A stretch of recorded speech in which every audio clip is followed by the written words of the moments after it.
grant, NIH guide for grants and contracts. These will still come up, and it'll be funded next year. Most of the Recovery Act funds that NIH received had to be spent this year for 2-year funding only. Not that that's a bad thing.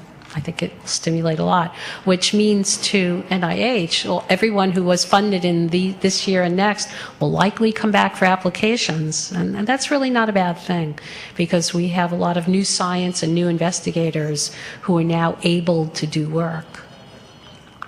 So for this group, I wanted to remind you that in 1993, a public law was passed that established the Chronic Fatigue Syndrome Special Emphasis Panel.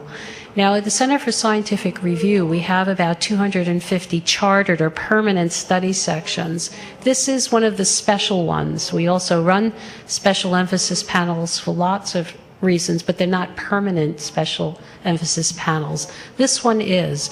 And as a special emphasis panel, it doesn't have permanent members. And that's a good thing, too. You may not think so, but it is, considering the assortment of research domains that we get applications in. It is hard for us to predict where applications, what scientific domains these applications are going to come in. But currently, the CFS Special Emphasis Panel is housed in our neuroscience division, because we looked over the last 5 years that a predominance of the applications that come in are in the neuroscience fields. And so the CEP, which met last week actually, does have a home now in the neuroscience division and within the integrative, fundamental, and cognitive neuroscience group. And it is run by Dr. Lynn Luthke, and we think she's new to CSR, and we think that this may be one of her permanent study sections, and so applicants can call her to see if that is a home for their application. We will also monitor, as we always do, the kinds of science that come into the panel to make sure that we have the appropriate expertise on the panel. Again, it's up to you to encourage your communities to submit applications. Eleanor probably has been keeping you informed that the number of applications really hasn't increased much over the last 3 years. These are the unsolicited applications. And so you have to think about why that is. We think about it too. I think that many people who do research in these areas do research in other areas as well, and perhaps their applications are going to one of our regular committees. And so one of the suggestions or issues that I put on the table last time and the time before is whether the panel needs to be, is still serving a purpose, and what do we need to know about the science that people are doing to keep our panel as up to speed as possible so that the right expertise is there. Again, we can't really put the panel together until we see the applications. And if you have a small community of CFS researchers and they are also submitting applications, they cannot serve on the committee. So there's the dilemma. And so with that, I wanted to let you know that we are always reachable at CSR for your questions and comments, and appreciate being here. Thank you. Thank you. Thank you very much. I think that was a wonderful opportunity for many of us to rethink sending something in. You've stimulated that. I'm going to take the prerogative of the chair to change the schedule a little bit and have us have our lunch break now. What? Oh, I'm sorry. Yes. I was so anxious about lunch. I apologize. Anyway, why don't we have questions for that kid? And after that, I'm going to suggest that we then break for lunch and then come back and make that last 100-yard dash. Leonard.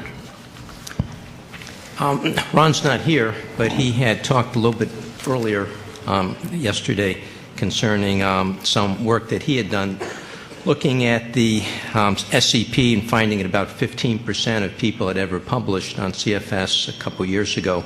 The last round, he gave some data on the most recent review indicating that that percentage has increased. So he had some positive things to say about that, and again, he appreciates the fact that there's more expertise on that panel. So we wanted to kind of let you know that as Thank well.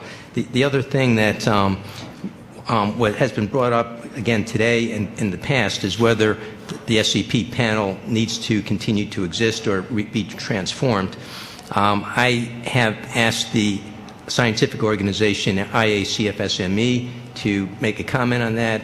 The board of directors kind of took a vote on that, and Fred Freeberg has written a letter, which I'll give to you, and basically that suggests, well, that states that the leadership of CFSME continues to believe the special emphasis panel is helpful because there are people there that have some expertise in CFS. An investigator still has the option of sending their proposal someplace else, so that what you have in a sense are two options. One is you can go to another group that you think might be a better place for it to be reviewed, but you can also put it into the CFS special emphasis panel. Ron did kind of make a mention, just to kind of add that kind of more biomarkers and virology and those types of areas were not as well covered. I think one of our other panel members said that might be dictated by the types of grants that come in. But as you probably know, Ron feels pretty strongly about the representation of those types of expertise, particularly, given the work that he does. Yes, I think you know better than anyone that we're very responsive. When an applicant submits their application, they should let us know what expertise they need. That's the best way to ensure that we will have the best expertise there, because we can't put an imager on if there are no applications there to review. It's just not a good use of time. But this is my take-home message one, and I'm sorry I forgot to put the slide in, is that every applicant needs to write a cover letter letting us know where their application should be reviewed and certainly what expertise. Not who should review it, because you won't get those people, but what expertise do you need? Because the SEP, you can look at the members every round for the SEP and they'll change because of the kinds of applications that we receive. So please, please, please tell us what you like. And by the way, tell us before the review, not after. Okay. Other questions? Other questions? Nancy? The major issues that was the recurring theme was this concept that when you come back with your revised protocol, that the people that reviewed it the first time on this SEP are never there for the second round. Is there any plan to address that particular issue? Eeks. So there are a lot of reasons for that. We do try, especially for SEPs, to get at least someone back, but if it's only one person, it would identify them as the reviewer, so we have to protect the identity of reviewers. We don't guarantee continuity of reviewers. Every time you submit a revised application, there's always a risk that it will be assigned to someone new and you'll get additional critiques. We want to make sure that the expertise is there. That's the most critical thing.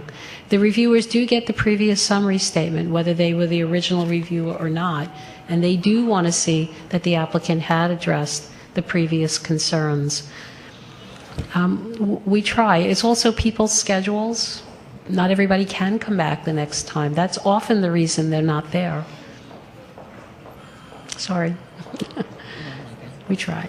Just to kind of also mention that when the RFA came out in 2005, I believe there really was a larger number of grants that came in, and it does seem like there's discussions now about having another RFA, so that probably will result in more grants coming in as well.